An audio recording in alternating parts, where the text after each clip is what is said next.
Aquí están los enfermeros, aquí estamos nosotros, no tenemos miedo y vamos a seguir adelante.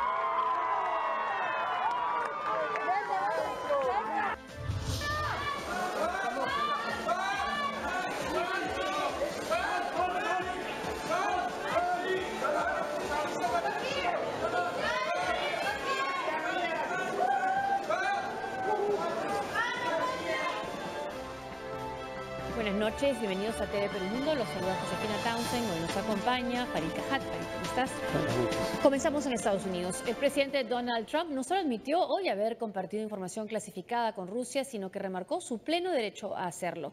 Las repercusiones de este caso siguen remeciendo a la Casa Blanca. ¿Amenaza la seguridad nacional? La Casa Blanca lo desmiente. Sin embargo, la denuncia del diario Washington Post sobre el presidente Donald Trump y la información clasificada que habría compartido a Rusia durante la reciente visita del ministro de Relaciones Exteriores Sergei Lavrov comprometería la confianza norteamericana con sus aliados. Y es que dicha información, relacionada al Estado Islámico y su vinculación al uso de ordenadores portátiles en aviones, correspondería a una fuente del gobierno israelí aliado de Washington.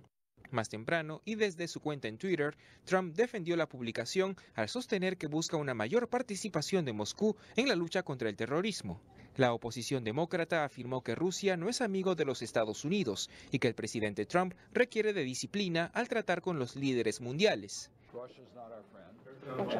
Rusia no es nuestro amigo y este presidente necesita ejercer la disciplina cuando está hablando con los líderes. La información clasificada es de vital importancia para nuestra seguridad nacional y no puede ponerse a disposición de los gobiernos que no están de acuerdo con nuestro modo de vida. Es una situación muy peligrosa. El asesor de Seguridad Nacional de la Casa Blanca, Herbert Raymond McMaster, aseguró que fue apropiado difundir el material secreto a Moscú. Pero lo que compartió el presidente fue apropiado.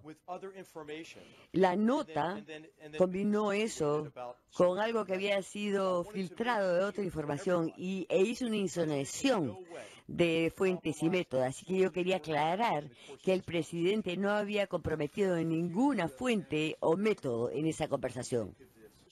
Durante su encuentro con el presidente de Turquía, Recep Tayyip Erdogan, Trump calificó de exitosa la reunión con Sergei Lavrov y dijo que la información compartida ayudará a luchar contra ISIS.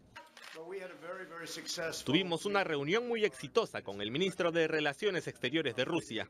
Nuestra lucha es contra ISIS. Tendremos mucho éxito en los próximos años y queremos conseguir aliados para combatir al terrorismo. A casi 4 meses de la administración Trump, la rígida discreción de la inteligencia norteamericana ha quedado en entredicho, al menos para la comunidad internacional.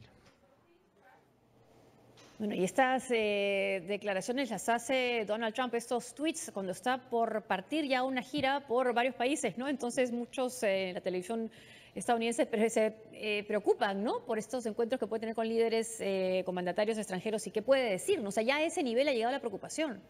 A ver, acá hay dos temas, ¿no? Uno primero es si reveló o no información clasificada. Él ya aclaró el tema, sí la reveló. O sea, no estaba bien el Washington Post, no era falsa la noticia. No era falsa la noticia. De hecho, la preocupación es sobre si debió o no, si era información demasiado confidencial.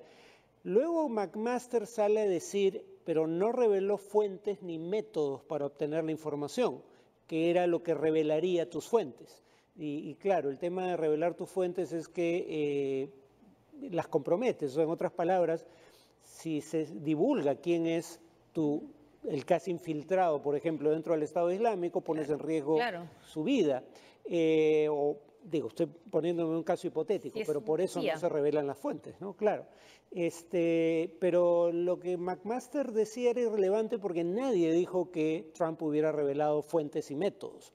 Lo que decían era que, dado el tipo de información que había revelado sobre el uso, el intento de usar computadoras personales como artefactos explosivos por parte del Estado Islámico, sus interlocutores, o sea, Sergei Lavrov y el embajador ruso en Washington, podían ellos o sus respectivos servicios de inteligencia deducir cuál era la fuente y probablemente cómo había obtenido la información. En todo caso, es una conducta realmente impresionante porque sus asesores hacen lo humanamente posible para darle coartadas y él las vuela en pedazos. Sí. Primero, el Departamento de Justicia diciendo que, dándole el argumento de que ellos habían recomendado remover a Comey, el jefe del FBI, por razones que tenían que ver con su manejo del caso Clinton. Y luego él dice, no, yo ya tenía tomada la decisión de despedirlo y entre otras razones por el tema de las investigaciones sobre Rusia, en donde yo sé que no hay nada. Bueno, pero eso lo debería decidir la investigación, ¿no? Y ahora le acaba de hacer lo mismo a McMaster, es un general muy respetado, es un general muy respetado y lo hace quedar mal. Ahora, McMaster, en honor a él, por eso es respetado, no mintió. Pero claramente podría decirse que fue, digamos, se fue por las ramas, ¿no? Dijo... Claro, no, se enfocó en el tema de quién filtró esta información, ¿no? Claro. Y claro, hay que recordar que dijo Donald Trump durante la campaña que Hillary Clinton era un peligro porque por su uso de los mails podía también dar información confidencial. Ahora, ¿realmente esto es un tema preocupante o es un tema que los periódicos a quienes acusa de ser sus enemigos, digamos, de estar contra él, Donald Trump, están exagerando? Bueno, Trump tiene enemigos, pero no en los periódicos o no fundamentalmente. Los periódicos, si se filtra información, la van a publicar. Pero es la prensa liberal, como dice él, ¿no? Que digamos está pero el tema es quién está filtrando información. Todo parece indicar que Trump ha enemistado, y lo ha logrado hacer a puño, digamos, a pulso, perdón, ha enemistado los servicios de seguridad y sobre todo a los servicios de inteligencia, y que estos están filtrando información de manera sistemática, probablemente con la intención de que esto termine en un juicio político, porque hay no sé si vamos a tener un reportaje. Vamos a tenerlo en un instante, sí. Ahora, pero un poco más para ir después a la siguiente nota. O sea, ¿es grave lo que le ha dicho a los rusos?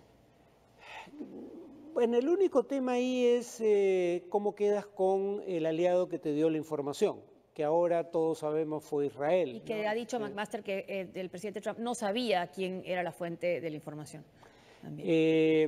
Tal vez no lo sabía, pero en todo caso Rusia tiene un servicio de inteligencia suficientemente capaz, recordemos que es heredero de la Unión Soviética, el propio Putin era agente de la KGB. Era agente de la KGB, sí, como para deducir quién podía ser. Y por eso es que hay un intento de desviar la atención respecto a Israel diciendo que era Jordania, pero en realidad no era Jordania. Y seguimos con este tema, esta polémica por la difusión de material secreto, información secreta a Rusia por el presidente Donald Trump fue calificada de absurda por el Kremlin al sostener que es un tema que no le compete a los intereses de Moscú. La vocera de la Cancillería rusa, María Zakharova, pidió a la ciudadanía no leer los periódicos estadounidenses debido a que, según ella, publican noticias falsas. Chicos, ¿han estado leyendo periódicos estadounidenses de nuevo? No deben leerlos, pueden usarlos para otra cosa, pero no deben leerlos. Últimamente no solo es dañino, sino también peligroso. Bueno, esa ha sido la posición rusa en los últimos tiempos, ¿no? Pero el tema es que no es falsa porque el mismo Trump ha admitido que sí dio esta información. Claro, claro. De hecho, yo creo que aquí probablemente se está exagerando la importancia de la noticia. En eso yo estaría de acuerdo. Creo que el tema de la investigación de las conexiones con Rusia sí es un tema serio. O sea, lo de Comey. Sí, pero esto otro, para empezar, no hay nada ilegal en lo que hizo. Sí. Si fue prudente o no, podría discutirse. Es el tema de la prudencia, ¿no? ¿Y qué puede significar eso en próximas reuniones con otros jefes de Estado, ¿no? Exacto, pero en ningún caso esto tendría una connotación de conducta ilegal. En cambio, en el caso de Comey, si es que el propósito de destituirlo era entorpecer la investigación, eso sí sería un delito. Preocupa por la actitud que él tiene, ¿no? El poder hablar, porque se le ocurrió en el momento, que es lo de que ha dicho McMaster, y también por la manera como manejan las crisis en la Casa Blanca, ¿no? Había un corresponsal que estaba presente esa tarde, dijo que se escucharon gritos dentro de las oficinas y que luego alguien encendió el televisor para que no se escuchara qué estaban diciendo, ¿no? Es una situación realmente de crisis. Ahora, sobre el vocero del gobierno ruso diciendo sobre cómo debía tratarse a la prensa en Estados Unidos, Bueno, por lo menos en Estados Unidos pueden publicar lo que quieren sin riesgo para su vida, cosa que no se puede decir necesariamente de periodistas críticos del Kremlin dentro de Rusia, algunos de los cuales terminan muertos, o simplemente opositores que también terminan muertos. Y el tema que comentabas, ¿no? El caso del FBI, siguen habiendo revelaciones sobre el despido de su director. El New York Times y el Washington Post también tienen esta información, y es que Trump pidió cerrar a Comey, al exdirector, la investigación sobre el general Flynn. Le pidió que terminara con eso. Déjalo, ya déjalo, le dijo. Y espero que usted pueda dejar esto ya no investigar más, en otras palabras, ¿no? I hope you can let this go. Sí. Ya deje dejarlo pasar. Dejarlo pasar, sí. Exacto. Y esto, bueno, y la Casa Blanca ha rechazado esta información, y esto, según las fuentes que tienen el Washington Post y el New York Times, fue después de que se despidió a el general Flynn. ¿Podemos ponerlo de nuevo, quizás? Ahí está. Bueno, ahí está. Sí. Aquí lo evidente es que Comey se refirió a su destitución de manera tal que lo hacía quedar como un caballero, pero la procesión va por dentro o por debajo de la mesa en este caso, porque ahora está filtrando toda la información que puede incriminar a Trump. Y acá lo interesante es que Trump no tiene ningún interés en que se haga público el contenido de sus conversaciones. Y lo dijo en un tuit. Claro. Pero el tema es que, por ende, está a la defensiva siempre, porque es Comey el que revela el contenido de las conversaciones, y él solo puede retrucar o responder, pero ya tratando de desmentir cuando la única versión que tenemos realmente es la de Comey, porque Trump no da su propia versión de los hechos, solo dice que lo que reveló Comey no es cierto. Claro, y que si tiene tapes, que tiene conversaciones grabadas, sí. ¿no? Y ese debe ser el temor de Trump, ¿no? Ese es un memo. Por eso no, sí, claro, en este caso es un texto escrito, sí. ¿no? Pero por eso no refuta de manera categórica las afirmaciones de Comey sobre conversaciones. Porque si lo dijo realmente y está grabado, o hay el riesgo de que esté grabado, claro, sería aún peor desmentir categóricamente y que luego aparezca la grabación. Entonces lo que termina diciendo es, no es certero, no es exactamente lo que dije, pero rara vez dice, esto es total y absolutamente falso. Es una conversación que tuvieran a solas los dos, Trump y Comey tomó notas, parece que eso acostumbraba a hacer, y se las mostró además a otros funcionarios del FBI cuando todavía estaba trabajando ahí, y luego también cita otro momento, una comida en la que Trump le pidió la lealtad, digamos, absoluta hacia su persona, incluso 2 veces, ¿no? Claro, por eso he citado 2 conversaciones, y Trump no dice es total y absolutamente falso, que es lo que cabría decir si no hubiese dicho nada remotamente parecido. Vamos a Venezuela, con la muerte de 3 jóvenes entre ayer y hoy. En Venezuela ya suman 42 los muertos en la escalada de protestas que lleva 1 mes y medio. Hoy el gobierno de Nicolás Maduro dispuso nuevas medidas para contrarrestar las protestas. Nuevamente, Nicolás Maduro hace gala de sus poderes ejecutivos para restringir las garantías constitucionales. Este martes aprobó un nuevo decreto de estado de excepción y emergencia económica a nivel nacional como una medida para preservar el orden interno. El decreto permite al Ejecutivo adoptar medidas urgentes, contundentes, excepcionales y necesarias para, según indica textualmente, asegurar a la población el disfrute de sus derechos, preservar el orden interno, acceso oportuno a bienes, servicios, alimentos, medicinas y otros productos y servicios. El nuevo decreto llega poco después de confirmarse la muerte de Diego Arellano, un manifestante de 31 años, quien falleció tras recibir un disparo mientras protestaba en el estado de Miranda. Como se recuerda, miembros de la Guardia Nacional Bolivariana reprimieron desde tempranas horas del martes protestas contra el régimen. Según las cifras ofrecidas por la Fiscalía, suman 42 los muertos en más de 40 días de protestas. Respecto a las movilizaciones en calle, la Mesa de la Unidad Democrática anunció para hoy 2 concentraciones nocturnas y el jueves otra jornada con dirección hacia la sede del Ministerio del Interior.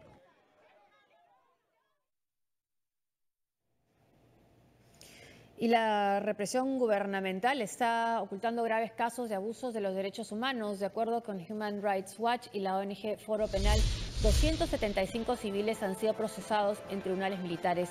Las organizaciones humanitarias que han estado en contacto con los detenidos, advirtieron que jueces militares estarían aceptando la imputación hecha por fiscales contra los detenidos sin ninguna individualización de conductas ni evidencias contra cada uno. Y esto a pesar de que las leyes venezolanas, como las normas internacionales, prohíben que la justicia castrense asuma casos civiles. Los abusos son graves y habrían sido cometidos a los detenidos a la fecha. Algunos fueron golpeados y hasta sometidos a torturas, como ha sido, y esto lo ha denunciado el Foro Penal de Carabobo, su representante es Luis Betancourt.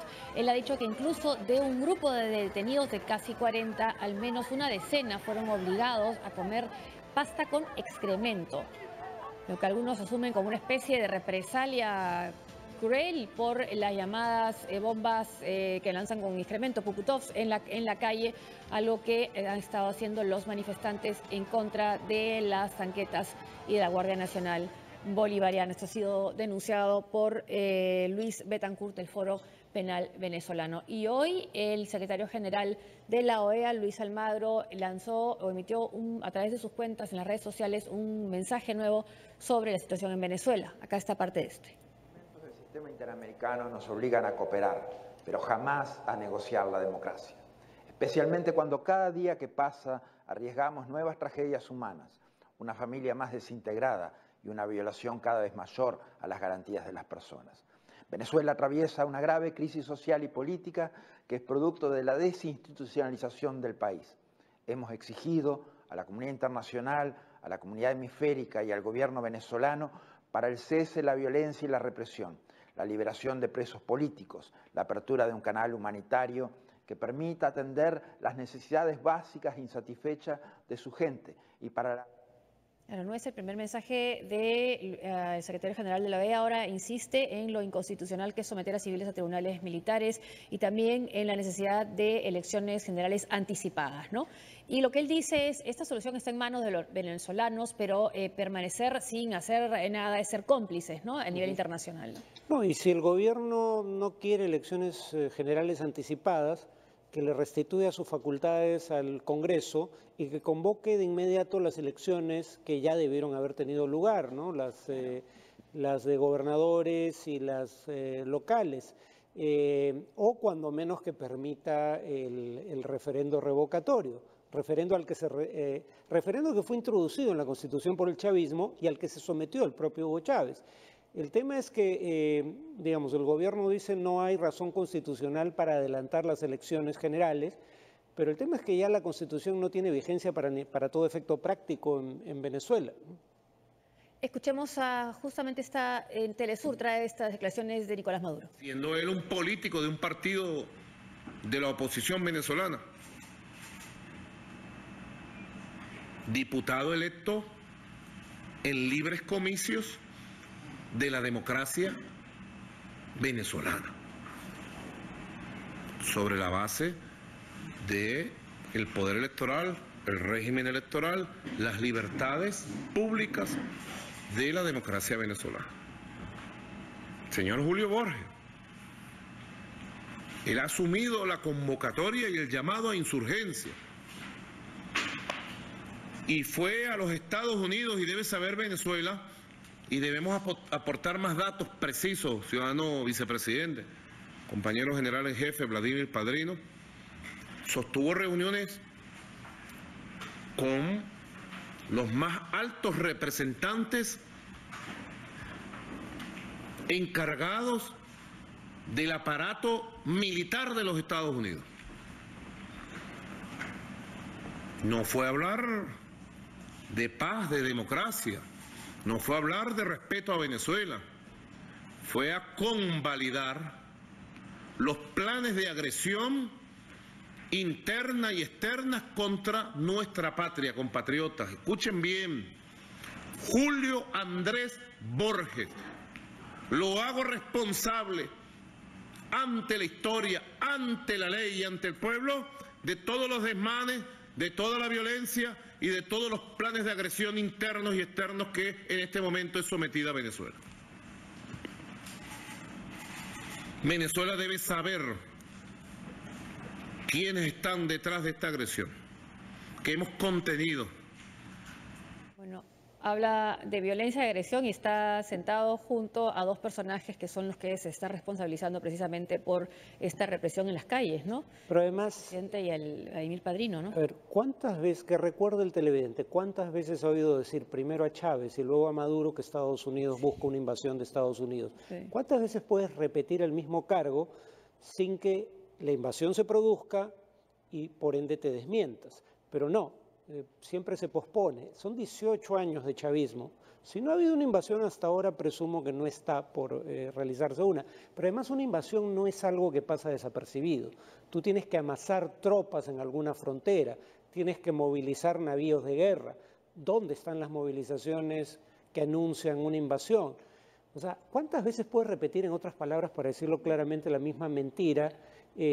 Sobre todo cuando es sobre un hecho que es constatable por cualquiera de producirse. Si no se ha producido hasta ahora, ¿por qué seguir creyendo que es un plan que va a realizarse tarde o temprano? O sea, claro, dime, sí. No, yo sí creo que Estados Unidos está involucrado en lo que pasa en Venezuela. Probablemente no, con seguridad apoya a través de fuentes como AIDEA, ONGs, opositoras, probablemente apoya a la propia oposición. Hay un proyecto de ley para darles aún más recursos en el Capitolio. Esas serían críticas válidas. Sí. No son las que se formulan, se inventa un hecho inexistente. Sí. Ahora, lo que queda claro es que no quieren convocar elecciones. Esta vez están echando la culpa a la oposición, que por qué va a ir a participar si, como decías, está la Asamblea Legislativa, que ya puede, en todo caso, hacer un cambio constitucional. Hay un artículo en El País, me parece, de ayer, que habla de una Venezuela secuestrada. Ah, sí, el de hoy. Es de hoy, ¿no? Sí. Que dice que, claro, mientras más autoritario un régimen es más corrupto, mientras más corrupto, menos posibilidades va a tener de querer dejar el poder, porque tienen miedo de las represalias. Y al final el artículo dice... ¿Por qué secuestrar a Venezuela? ¿Y qué quiere el secuestrador a cambio? El secuestrador quiere una recompensa. O garantías para su vida. O garantías para su vida, sí. En este caso, yo creo que eso es lo que está en juego, ¿no? ¿De qué depende el apoyo de las Fuerzas Armadas? De que crean que respaldar al régimen es mejor que abandonarlo. ¿Y eso de qué depende? De si creen que hay garantías de que no van a perder todas sus prerrogativas, uno, y dos, de que no van a ir presos, a la cárcel, obviamente. El tema es que la oposición ni parece haberles ofrecido eso, al menos no públicamente, ni en cualquier caso sería del todo creíble si lo llegara a ofrecer. ¿Cómo garantizas que vas a cumplir eso una vez que abandonen el poder? Por eso es que Pinochet, por ejemplo, cuando deja el gobierno, deja una serie de normas transitorias que, entre otras cosas, establecen que él sigue siendo comandante en jefe de las Fuerzas Armadas por 8 años más tras la transición. El cantante Carlos Vives dedicó un mensaje de aliento a los venezolanos durante el concierto que ofreció este fin de semana en la ciudad de Miami. El artista destacó la hermandad siameses, dijo, somos Venezuela y Colombia, y dedicó a los venezolanos la canción Quiero verte sonreír. Pero aún más que hermanos gemelos, pero más que hermanos gemelos, somos hermanos gemelos siameses. ¿Saben lo que es eso, verdad? Es decir, que estamos pegados. Estamos pegados. Y no nos vamos a separar, y no nos vamos a poder separar nunca. Y nuestra historia de hermanos siameses, pegados, ha sido tan difícil. Nos duele lo que les duele a mis hermanos. Nos duele.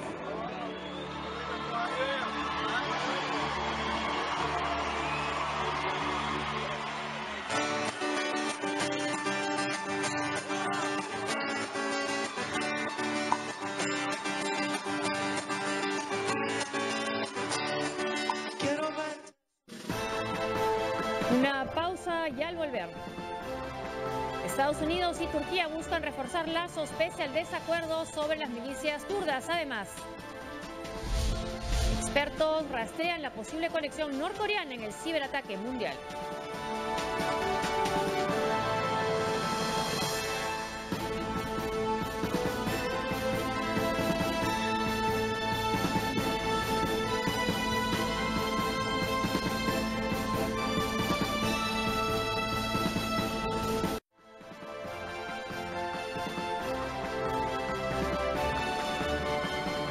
Como Como vimos en las imágenes más temprano, Donald Trump recibió hoy al presidente de Turquía, Recep Tayyip Erdogan, tras el anuncio de que Washington dará armamento a las milicias kurdas en Siria.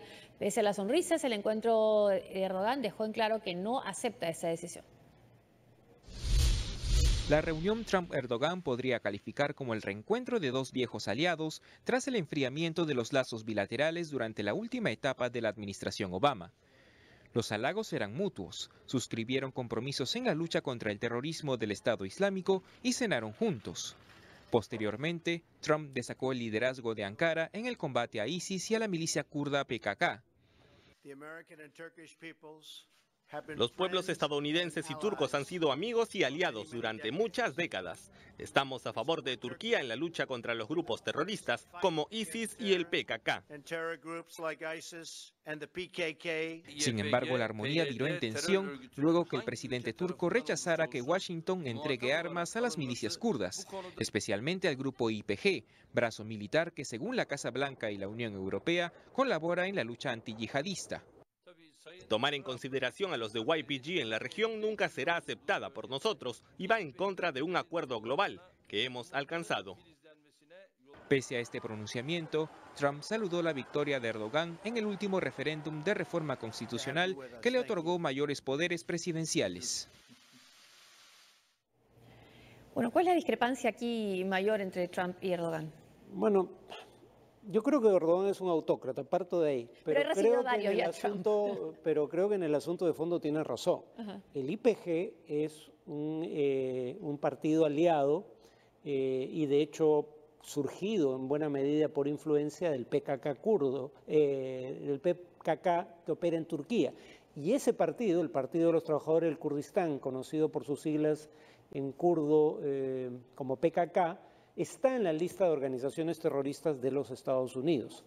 Y sin embargo, Estados Unidos está apoyando un grupo afín que también ha cometido crímenes, y eso según un informe de Amnistía Internacional, aunque claro, en el conflicto sirio todos los bandos armados han cometido crímenes, y que Turquía tiene un temor legítimo de que las armas que Estados Unidos le entregue terminen en manos del PKK, porque son aliados, pero operan del lado sirio de la frontera y Estados Unidos, como no quiere arriesgar su propia infantería poniendo tropas en el terreno para derrotar al Estado Islámico tomando control del territorio que antes estaba en su poder, ha elegido al YPG, YPG como su fuerza en el terreno y la está armando de manera que sea capaz de sacar al Estado Islámico de su capital declarada Raqqa.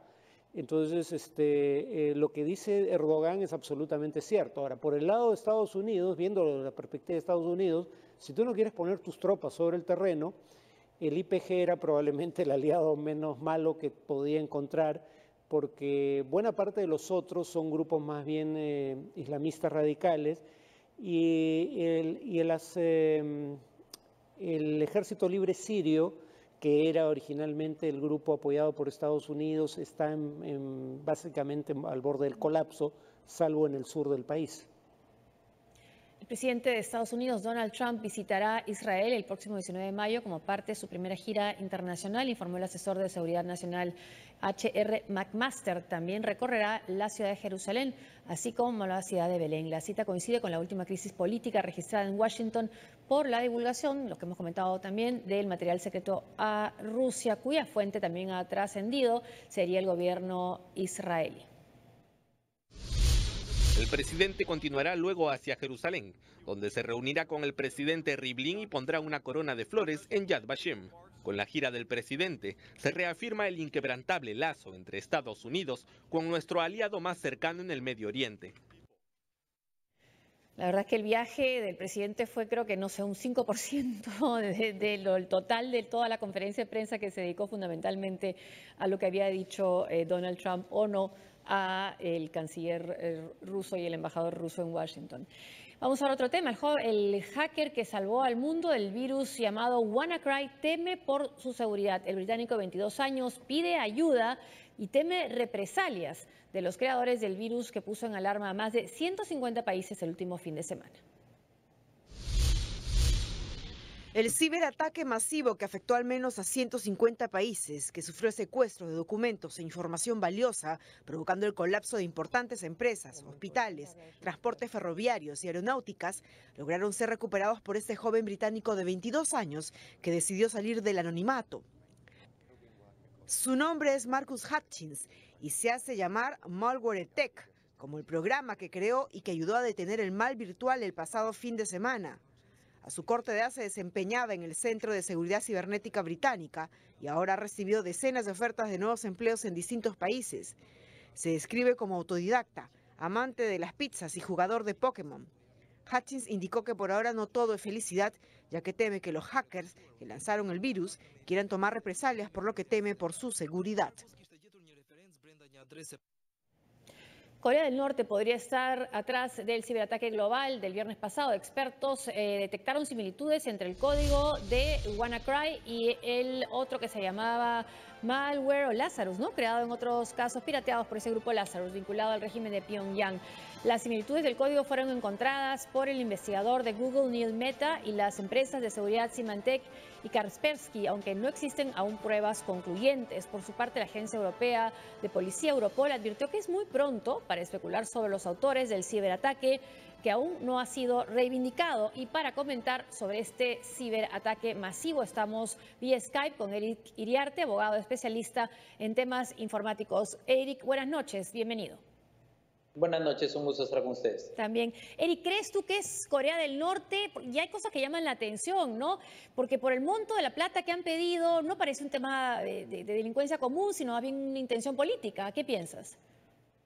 A ver, originariamente el virus o la firma detrás del virus era parte del paquete de herramientas que la NSA tenía para poder explotar vulnerabilidades en sistemas.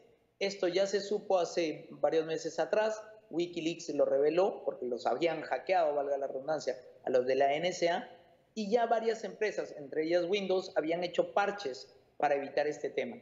Perdón que te interrumpa. NSA es la Agencia Nacional de Seguridad de Estados Unidos.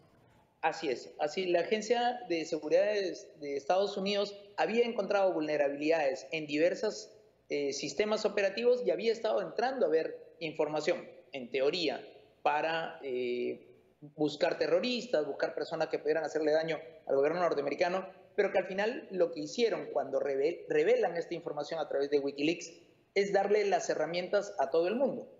De esta manera, hacia inicios de este mes, entre el 4 y el 8 de mayo, se descubrió que en Perú una empresa de un banco, una entidad financiera, había tenido un ataque utilizando esta herramienta y ya había ocurrido aquí en Perú. El 12, que ha sido el gran ataque de WannaCry, es la misma herramienta, ya tenía la misma firma y finalmente le afectó a aquellos que no habían colocado el parche de seguridad que ya había salido y en el otro lado que no tenían antivirus actualizados. El día domingo, el mismo Microsoft hace una acusación directa diciéndole a la NSA, esto al final es por buscar las vulnerabilidades, no informarla para arreglarlas y al perder el control de esta herramienta han permitido este virus masivo. O sea, nadie sabe para quién trabaja. ¿Qué pasa ahora con las computadoras que fueron infectadas? Muchas de las computadoras que han sido infectadas, algunas han hecho backup o que tenían un respaldo y lo han podido recuperar, pero la gente no tiene normalmente costumbre de hacer backups, con lo cual han recuperado lo más atrás que pudieron tener. Sí ha habido pagos y aquí es donde entra lo curioso. Sí. La forma del pago y la cantidad recibida del monto por la cantidad de computadoras atacadas es muy poca. Hay desde las teorías políticas que dicen han atacado empresas de telecomunicaciones, de salud en el caso de Inglaterra, de trenes en el caso alemán, de fábricas en el caso francés y bancos en el caso ruso. Eran muy específicos los ataques. En el otro análisis se dice esto era recién un experimento, por eso pudo ser relativamente fácil el bloqueo y no era un ataque verdadero, sino estaban tratando de analizar cuáles eran las vulnerabilidades. Y el tercer análisis es que evidentemente más de un estado está utilizando herramientas o huecos en los sistemas para espiar a ciudadanos y estos a su vez están devolviéndole con la misma herramienta. ¿Hubo impacto en el Perú? Hubo un impacto inicial, como te digo, por lo menos entre el 4 y el 8 de mayo hay un primer caso, la misma gente de Kaspersky ha sido quien lo ha anunciado y que habría sido el primer ensayo y error si quieres. pero no hay ninguna reconocido para alguna entidad pública. En el Perú tenemos una entidad que se llama el CERT o el PCERT, que depende de la Presidencia del Consejo de Ministros de la Secretaría de Gobierno Digital, que en teoría ya había estado trabajando en prever este tipo de incidentes. Sin embargo, no tiene el apoyo necesario para poder hacer una gran influencia para evitar este tipo de casos a nivel global. Y lo irónico es que incluso Rusia esta vez ha sido atacada también, que a Rusia se le considera más bien el atacante. Es una de las cosas curiosas, porque de hecho Kaspersky es una empresa rusa de software que finalmente hace antivirus y es uno de los primeros que lo detecta. Se dice que son los de Corea del Norte o los chinos, pero al mismo tiempo tienes trazas en países que no tienen una vinculación directa o no hacen directa vinculación con estos gobiernos, pero sí tienes al gobierno norteamericano con la NSA que hizo esta revelación de este hueco en el sistema. Entonces digamos que más que pensar en un país, hay que pensar de múltiples personas que han querido utilizar esta herramienta para una suerte de secuestro o chantaje por liberar tu propia información. Y pagado en bitcoins. Pagado en bitcoin, que es muchísimo más sencillo en teoría, pero lo curioso es que no mucha gente ha hecho el pago. ¿Por qué? Porque lo que han utilizado más bien es los respaldos que tenían. Una de las características básicas de este ataque ha sido que ha atacado computadoras no actualizadas, porque las actualizaciones ya se habían hecho hace un par de meses, pero la gente no tiene costumbre de ir actualizando su sistema operativo. Sí. Ve las alertas, dice, instale esto de seguridad y no lo hace. Sí, no tiene antivirus al día. Sí. Y tercero, confía que la red es automática y mágica. Una suerte de, si alguien te manda un correo electrónico que te dice, aquí te mando la foto de la fiesta, pero en primer lugar tú no has ido a ninguna fiesta y de hecho no conoces a la persona que te manda la foto, pero igual la abres y en ese momento entra el virus. Pero consejo entonces básico, actualizar la computadora. Actualizar tu sistema operativo, tener un antivirus al día y no abrir correos electrónicos que no has requerido o pedir confirmación de qué es lo que te están mandando. Eric, muchas gracias por estar con nosotros en TV Perú Mundo. Era Eric Iriarte explicándonos esta situación de este virus que ha hecho un ataque masivo. Una pausa y al volver.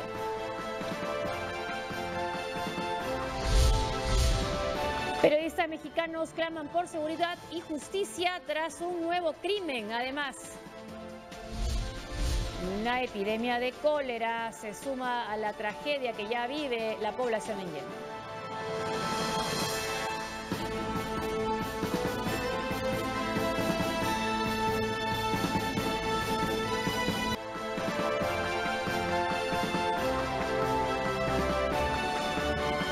El asesinato del periodista Javier Valdés Cárdenas activa nuevamente las alarmas del peligro que corren cientos de periodistas en México, blanco de ataques e intimidaciones y asesinatos. Este martes, decenas de periodistas exigieron justicia para este tipo de crímenes. En lo que va del 2017, 6 periodistas han sido asesinados en México, siendo el último Javier Valdés. El secretario de Gobernación, el equivalente al ministro del Interior, Miguel Ángel Osorio Chong, anunció para este miércoles una reunión extraordinaria en la que analizará el tema de la seguridad de los periodistas en el país. El anuncio llega después del asesinato en Sinaloa de Javier Valdés, destacado periodista que dedicó su vida a investigar temas relacionados al narcotráfico. Corresponsal del periódico La Jornada y fundador del diario local Río 12, Javier Valdés será uno de los principales investigadores de las redes del narcotráfico en México y en especial del cártel de Sinaloa. La corresponsal de CNN en México, Cruzcaya Alice, tiene más detalles. Entonces están buscando salidas al mar, están buscando territorios que les permitan a ellos mantener cierto poderío. Así explicaba Javier Valdés en su última entrevista con CNN el pasado 3 de mayo, las razones de fondo de la guerra que se libra al interior del cártel de Sinaloa. Pocos periodistas como él para desentrañar los hilos de un fenómeno criminal cuyas ramificaciones, aseguraba, están en todas partes. En los cárteles, las bandas, pero también en otros sectores, incluyendo el de aquellas autoridades que son corrompidas o infiltradas. Javier Valdés nació en 1967 en Culiacán, Sinaloa. Estudió sociología, pero su pasión fue el periodismo. Fundó el diario Río 12 de Sinaloa, donde escribía una legendaria columna, Mala Hierba, unas crónicas que caminaban en paralelo entre la crudeza de la violencia y la literatura. Con Miss Narco, belleza, poder y violencia, historias reales de desaparecidos y víctimas del narco, los morros del narco, historias de niños y jóvenes en el narcotráfico mexicano o narcoperiodismo, la prensa en medio del crimen y la denuncia, entre otros, Javier Valdés tradujo las estadísticas criminales en historias, con nombres y apellidos. Una ardua y valiente tarea en el epicentro de la guerra que le valió numerosos reconocimientos, entre ellos el Premio Internacional por la Libertad de Prensa, otorgado en el 2011 por el Comité para la Protección de Periodistas. El 15 de mayo de 2017, en las calles de su natal Culiacán, Javier Valdés fue asesinado. Krupskaya-Lee, CNN, Ciudad de México. Es una víctima más en la guerra contra el narcotráfico, una guerra que no pudo ganar el gobierno de Felipe Calderón y que tampoco parece estar ganando ese gobierno del PRI. No, parecía estar reduciéndose el número de homicidios cuando se da la transición, pero ha vuelto a recrudecer y con fuerza. No solo hablamos de más de 100.000 muertes desde que se declaró esta guerra contra el narcotráfico, sino de unos 30.000 desaparecidos. Y siempre se dice desde el año 2000 más de 100 periodistas, más de 105 dicen algunos, pero nadie da la cifra precisa. Y en todo caso no sé por qué se empieza parte del 2000, porque en realidad la mayoría de muertos ocurren desde que se da inicio a la mal llamada guerra contra el terror, contra el narcotráfico, el año 2006. Según Reporteros Sin Fronteras, solo hay 2 países más peligrosos que México para ser periodista. Siria y Afganistán, 2 países en guerra con participación internacional, ¿no? Y además, según la propia Comisión Nacional de Derechos Humanos de México, 71% de los casos de asesinatos de periodistas quedan impunes. En una medida sin precedentes en Francia, el presidente Emmanuel Macron retrasó 24 horas el nombramiento de su gabinete para someter a sus ministros a una verificación fiscal. Su objetivo es asegurar que nadie en su equipo tenga cuestionamientos fiscales o conflictos de interés. Emmanuel Macron ha retrasado hasta este miércoles el anuncio de la composición del nuevo gobierno francés. Al frente estará el conservador Édouard Philippe, que el lunes asumió el cargo de primer ministro. Richard Ferrand, secretario general de En Marcha, el partido del nuevo presidente, justificaba así la elección. El 6 de abril, Emmanuel Macron habló de unidad y renovación. Su familia política está a la izquierda. Él es de izquierda, teniendo en cuenta que estamos convencidos de que con un proyecto compartido podemos superar viejas divisiones. Era lógico que un hombre de la derecha fuera nombrado primer ministro. Sin embargo, la vida del próximo ejecutivo puede ser corta. Dominique Reyni, profesor de Ciencias Políticas y director ejecutivo de Fondapol, vislumbra cambios más o menos profundos tras las elecciones legislativas de junio. Si salen elegidos muchos diputados de En Marcha y del Partido Socialista, ya no habrá este gobierno. Y a la inversa, si gana En Marcha y hay muchos candidatos republicanos y de la Unión de Demócratas Independientes, entonces, tal vez para contener a la oposición, integrará a más diputados de la derecha en su gobierno. En todo caso, los elegidos tendrán que cumplir a rajatabla los compromisos de Macron para moralizar la política, no tener cuentas pendientes con el fisco ni incurrir en conflicto de intereses. Y el presidente francés vendrá a Lima, así lo anuncia la agencia andina. Macron vendrá a Lima en septiembre para la definición de los Juegos Olímpicos del 2024.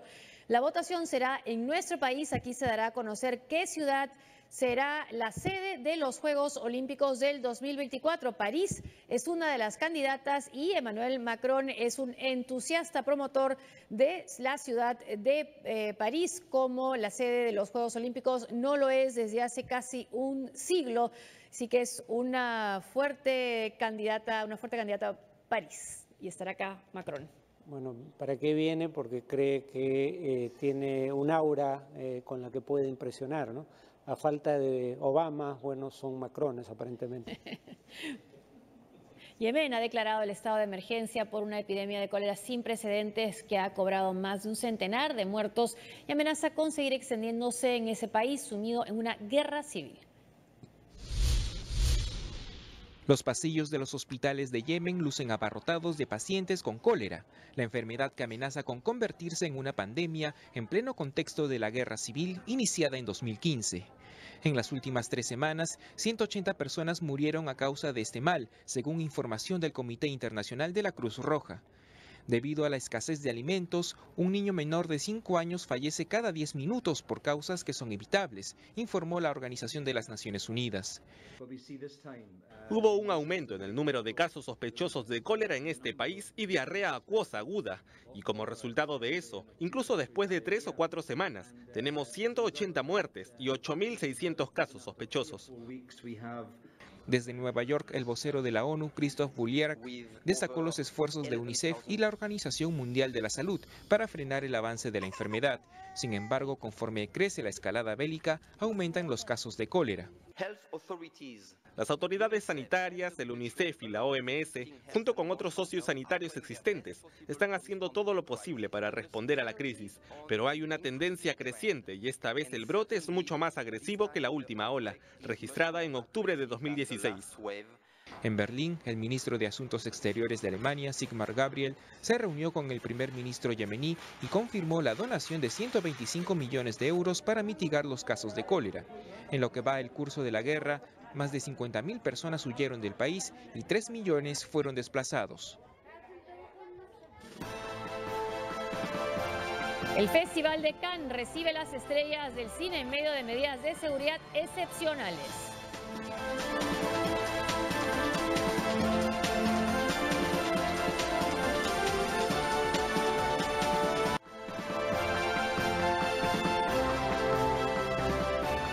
La activista venezolana Lilian Tintori ha publicado en su cuenta de Twitter esta foto con el primer ministro canadiense Justin Trudeau. El primer ministro Justin Trudeau escuchó con atención el trato cruel que recibe Leopoldo López, su marido, y todos los presos políticos venezolanos. Esa es una de las fotos, esta es otra. Después de 46 días seguimos luchando, denunciando la dictadura asesina y protestando en paz. Fuerza, libertad, la libertad está más cerca. También ha ido la mamá de Leopoldo López a este encuentro con Justin Trudeau. Respalda entonces el reclamo de Lilian Tintori. Y antes de terminar, los miembros del jurado del prestigioso Festival de Cine de Cannes llegaron hoy a este balneario francés en vísperas de su inauguración. Con el director español Pedro Almodóvar a la cabeza, el panel cuenta con estrellas como la actriz de Hollywood Jessica Chastain y la actriz china Fan Bingbing. Hay 19 películas en la competencia de la Palma de Oro este año. El festival se extenderá desde el miércoles 17 de mayo hasta el 28 de mayo.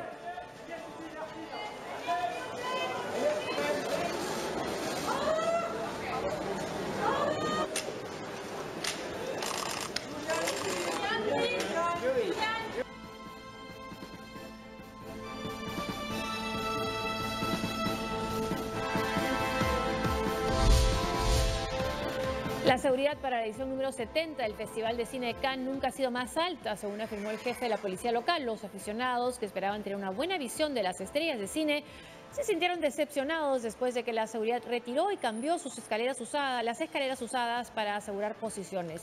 Los agentes de la policía se pondrán delante de ellos cuando los actores lleguen. El miércoles será la primera edición del festival desde el ataque en la vecina Niza en julio pasado, cuando un tunecino arrolló con un camión a una multitud que celebraba el Día de la Bastilla.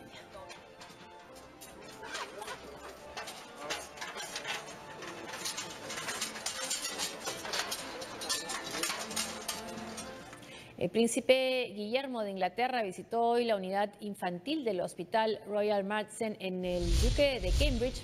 Pasó tiempo reuniéndose con el personal, los trabajadores, los padres y los pacientes, y mostró su manera de dormir cuando ayudó a asegurar una banda de muñeca a una joven paciente. Daisy, antes de su cita en este centro especializado de cáncer en Sutton, el príncipe Guillermo preside la Fundación Royal Marsden NHS desde mayo del 2007, un cargo que ejerció ante su madre, Diana, como princesa de Gales.